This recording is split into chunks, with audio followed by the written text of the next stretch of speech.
વિસ્તાર નસવાડી તાલુકાના ખડકિયા બોરિયાદના છે। આ 3.5 એકરની અંદર ખેતી કરેલી છે। બીજા ખેડૂતોએ આજુબાજુ એ છે 6-7 ખેડૂતો છે તરબૂચની ખેતી કરી છે।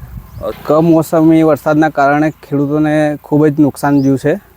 હવે આ માલ તૈયાર થઈને બગડે છે, કોઈ વેપારીઓ લેવા તૈયાર નથી। શું ભાવ છે અત્યારે તરબૂચનો?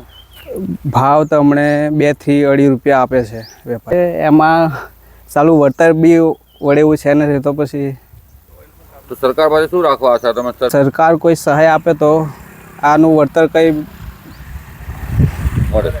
મળે। અત્યારે આ જે કમોસમી વરસાદ પડ્યો એમાં કોઈ અધિકારીઓ સર્વે કરવા માટે આવ્યા હતા? ના ના, કશું જ આ તરબૂચ હવે તૈયાર થઈ ગયું છે, આને શું થશે હવે? હવે વેચાતા તો છે નથી, કોઈ વેપારીઓ લેવા તૈયાર નથી, તો હવે એમને એમ નુકસાન થશે।